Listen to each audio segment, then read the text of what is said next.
BJP ರಾಜ್ಯಾಧ್ಯಕ್ಷರ ಆಯ್ಕೆಗೆ count down ಆರಂಭ ಆಗಿದೆ. ಏಪ್ರಿಲ್ 9ನೇ ತಾರೀಕು ರಾಜ್ಯಕ್ಕೆ ಶಿವರಾಜ್ ಸಿಂಗ್ ಚೌಹಾಣ್ ಅವರ ಎಂಟ್ರಿ ಆಗುತ್ತೆ. ರಾಜ್ಯ ಚುನಾವಣಾ ಉಸ್ತುವಾರಿ ಶಿವರಾಜ್ ಸಿಂಗ್ ಚೌಹಾಣ್ ರಾಜ್ಯಾಧ್ಯಕ್ಷರ ಆಯ್ಕೆ ಸಂಬಂಧ ಕರ್ನಾಟಕಕ್ಕೆ ಎಂಟ್ರಿ ಕೊಡ್ತಾರೆ. ರಾಜ್ಯಾಧ್ಯಕ್ಷರ ಚುನಾವಣೆ ವಿಚಾರ ಈಗ ಸದ್ಯ ರಾಜ್ಯದಲ್ಲಿ ಮತ್ತೆ ಮುನ್ನೆಲೆಗೆ ಬಂದಿದೆ. ರಾಜ್ಯ ಚುನಾವಣಾ ಉಸ್ತುವಾರಿಯವರ ಆಗಮನದ ಹಿನ್ನೆಲೆಯಲ್ಲಿ ರಾಜ್ಯಾಧ್ಯಕ್ಷರ ಆಯ್ಕೆ ಸಂಬಂಧ ಅಭಿಪ್ರಾಯ ಸಂಗ್ರಹ ಆಗುತ್ತೆ.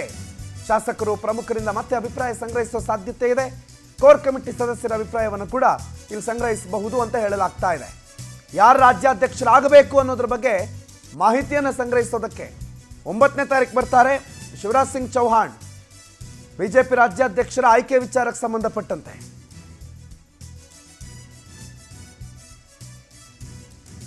ರಾಜ್ಯಾಧ್ಯಕ್ಷರ ವಿಚಾರವೇ ಬಿಜೆಪಿಗೆ ಸ್ವಲ್ಪ ದೊಡ್ಡ ಕಗ್ಗಂಟು. ನೀವು ಪಕ್ಕದ ತಮಿಳುನಾಡು ವಿಚಾರ ನೋಡಿದಾಗ ಅಲ್ಲಿ ಅಣ್ಣಾಮಲೈ ಮಾಡ್ತಾ ಇದ್ದಂಥ ಕೆಲಸ ಕಾರ್ಯಗಳನ್ನು ಹೊರತುಪಡಿಸಿಯೂ ಅಲ್ಲಿನ ರಾಜಕೀಯಕ್ಕೋಸ್ಕರ ಅಲ್ಲಿನ ಮುಂದಿನ ಚುನಾವಣೆಗೋಸ್ಕರ ಬದಲಾವಣೆ ಮಾಡಿದ್ದಾರೆ. ಸೊ ಅಂಥ ಬದಲಾವಣೆ ರಾಜ್ಯದಲ್ಲಿ ನೀವು ಎಕ್ಸ್ಪೆಕ್ಟ್ ಮಾಡೋಕ್ಕೆ ಸಾಧ್ಯ ಇಲ್ವಾ? ಖಂಡಿತ ಎಕ್ಸ್ಪೆಕ್ಟ್ ಮಾಡಬಹುದು ಮತ್ತು ಅದು ಮುಂದಿನ ಕೆಲವು ದಿನಗಳಲ್ಲಿ ತೀವ್ರಗತಿಯನ್ನು ಪಡೆದುಕೊಳ್ಳುತ್ತೆ. ಸದ್ಯಕ್ಕೆ ರಾಜ್ಯಾಧ್ಯಕ್ಷರ ಆಯ್ಕೆ ರಾಜ್ಯಾಧ್ಯಕ್ಷರ ಬದಲಾವಣೆ ವಿಚಾರಕ್ಕೆ ಸಂಬಂಧಪಟ್ಟಂತೆ ಈಗ ಒಂದು ಮಹತ್ವದ ಮೇಜರ್ ಡೆವಲಪ್ಮೆಂಟು ಅಂತಂದರೆ 9ನೇ ತಾರೀಕು ಬರ್ತಾ ಇರುವ ಶಿವರಾಜ್ ಚೌಹಾಣ್ ಅವರ ಆಗಮನ. ಕೇವಲ ಅವರು ಪರ ಶಾಸಕರ ಜೊತೆ ಮಾತ್ರ ಅಲ್ಲ, ರೆಬಲ್ ಶಾಸಕರ ಜೊತೆ ಕೂಡ ಮಾತಾಡ್ತಾರೆ. ತಾವೇ ಅಧ್ಯಕ್ಷರಾಗಿ ನೇಮಕ ಆಗುವ ನಿರೀಕ್ಷೆಯಲ್ಲಿ ವಿಜಯೇಂದ್ರ ಇದ್ದಾರೆ ವಾಪಸ್ಸು. ಆದರೆ ಯಾರ್ಯಾರು ಏನೇನು ಹೇಳ್ತಾರೆ ಅನ್ನುವ ಎಲ್ಲ ವರದಿಗಳನ್ನು ಸಂಗ್ರಹಿಸಿ ಹೈಕಮಾಂಡ್ಗೆ ಶಿವರಾಜ್ ಸಿಂಗ್ ಚೌಹಾಣ್ ಕೊಡ್ತಾರೆ. ಆ ಆಧಾರದ ಮೇಲೆ ಯಾರಾಗಬೇಕು ರಾಜ್ಯದ ನೂತನ ಸಾರಥಿ ಅನ್ನೋದು ಡಿಸೈಡ್ ಆಗುತ್ತೆ. ಅದು ಯಾವತ್ತಾಗುತ್ತೆ? ಏಪ್ರಿಲ್ 15ರೊಳಗೆ ಆಗಬಹುದಂತೆ. ರೆಬಲ್ ಶಾಸಕರು ಮತ್ತು ಪ್ರಮುಖರ ಜೊತೆಗೂ ಕೂಡ ಈ ಚರ್ಚೆ ನಡೆಯುತ್ತೆ ಅಂತ ಹೇಳಲಾಗಿದೆ. ಯತ್ನಾಳ್ ಸೇರಿದಂತೆ ಒಂದಿಷ್ಟು ಜನ ಬೇರೆ ಬೇರೆ, ಈಗ ಯತ್ನಾಳ್ ಉಚ್ಚಾಟನೆ ಆಗಿದ್ದಾರೆ. ಉಚ್ಚಾಟನೆ ಆಗದೇ ಇರುವ ಬಿ ಜೆ ಪಿಯ ನಾಯಕರಿದ್ದಾರಲ್ಲ ಕೆಲವರು, ಆ ಬಿ ಜೆ ಪಿಯ ನಾಯಕರುಗಳಿಗೂ ವಿಜೇಂದ್ರ ಅವರ ಬದಲಾವಣೆ ಅಗತ್ಯ ಇದೆ, ಆಗಬೇಕು ಅನ್ನುವಂಥ ಆಗ್ರಹ ಇದೆ. ಹಾಗಾಗಿ ಅವರ ಮಾತುಗಳನ್ನು ಅವರ ಅಭಿಪ್ರಾಯವನ್ನು ಕೂಡ ಶಿವರಾಜ್ ಸಿಂಗ್ ಚೌಹಾಣ್ ಸ್ವೀಕರಿಸ್ತಾರೆ, ಕೇಳ್ತಾರೆ, ಆಲಿಸ್ತಾರೆ. ರಿಪೋರ್ಟಲ್ಲಿ ಅದನ್ನು ಕೂಡ ಮೆನ್ಷನ್ ಮಾಡ್ತಾರೆ. ಬಟ್ ಯಾರ್ಯಾರು ಎಷ್ಟೆಷ್ಟು ಅಭಿಪ್ರಾಯ ಕೊಡ್ತಾರೆ, ಯಾರ ಪರ ಜಾಸ್ತಿ ಇರುತ್ತೆ, ಯಾರ ವಿರೋಧ ಜಾಸ್ತಿ ಇರುತ್ತೆ, ಇವೆಲ್ಲವೂ ರಿಪೋರ್ಟ್ನಲ್ಲೇ ಗೊತ್ತಾಗುತ್ತೆ. 15ನೇ ತಾರೀಕು ಒಳಗೆ ಇವೆಲ್ಲದರ ವಿಚಾರಕ್ಕೆ ಸಂಬಂಧಪಟ್ಟಂತೆ ಕ್ಲಿಯರ್ ಕಟ್ ಪಿಕ್ಚರ್ ಸಿಗೋ ಸಾಧ್ಯತೆ ಇದೆ. ರಾಘವೇಂದ್ರ ಈ ಬಗ್ಗೆ ಮಾಹಿತಿ ಕೊಡ್ತಾರೆ. ಫೋನ್ ಸಂಪರ್ಕದಲ್ಲಿ ಜಾಯ್ನ್ ಆಗಿದ್ದಾರೆ. ರಾಘವೇಂದ್ರ, BY ವಿಜಯೇಂದ್ರ ಅವರನ್ನೇ ಮರುನೇಮಕ ಮಾಡಬಹುದಾ ಅಥವಾ ರಾಜ್ಯಾಧ್ಯಕ್ಷರ ಆಯ್ಕೆ ವಿಚಾರದಲ್ಲಿ ಬಿಜೆಪಿ ಮುಂದೇನು ಮಾಡೋದಕ್ಕೆ ಹೊರಟಿದೆ?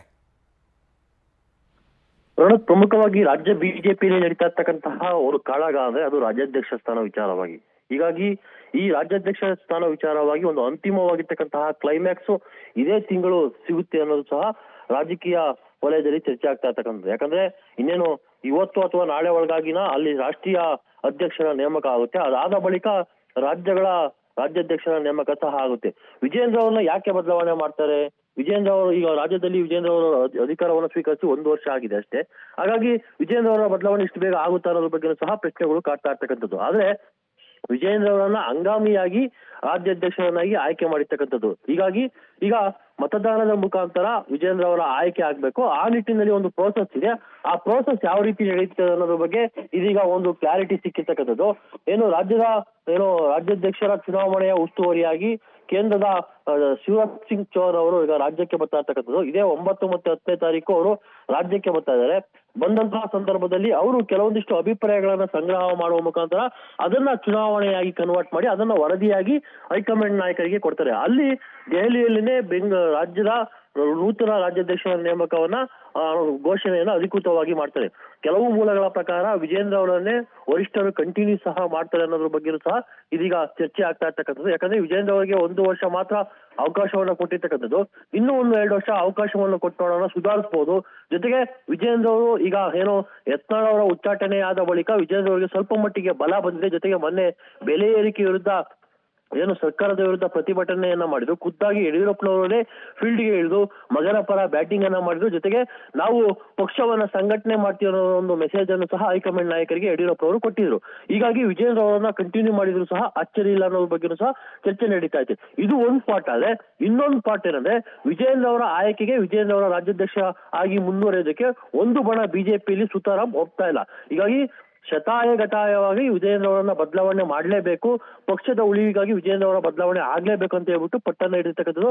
ಅದು ಯತ್ನಾಳ್ ಗ್ಯಾಂಗ್ ಆಗಿರ್ಬೋದು, ಇನ್ನಿತರ ಕೆಲವೊಂದಿಷ್ಟು ಹಿರಿಯ ನಾಯಕರ ಬಣ ಆಗಿರ್ಬೋದು. ಹೀಗಾಗಿ ಅವರ ಒಂದು ಅಭಿಪ್ರಾಯವನ್ನು ಸಹ ಶಿವರಾಜ್ ಸಿಂಗ್ ಚೌಹಾಣ್ ಅವರು ಸಂಗ್ರಹ ಮಾಡ್ತಾರೆ.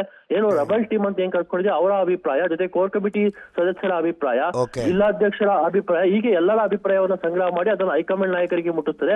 ಹೈಕಮಾಂಡ್ ನಾಯಕರು ಏನ್ ಡಿಸಿಷನ್ ತಗೊಳ್ತಾರೆ ಅನ್ನೋದನ್ನ ಕಾದ್ ನೋಡ್ಬೇಕಾಗಿದೆ. ಒಟ್ಟಿನಲ್ಲಿ 15ನೇ ತಾರೀಕೊಳಗಾಗಿ ಕರ್ನಾಟಕ ರಾಜ್ಯದ ಬಿಜೆಪಿಯ ನೂತನ ಸಾರಥಿ ಆಯ್ಕೆಯಾಗೋದು ಬಹುತೇಕ ಖಚಿತ. ಪ್ರಣೋತ್. ಥ್ಯಾಂಕ್ ಯು ರಾಘವೇಂದ್ರ ಮಾಹಿತಿಗೆ.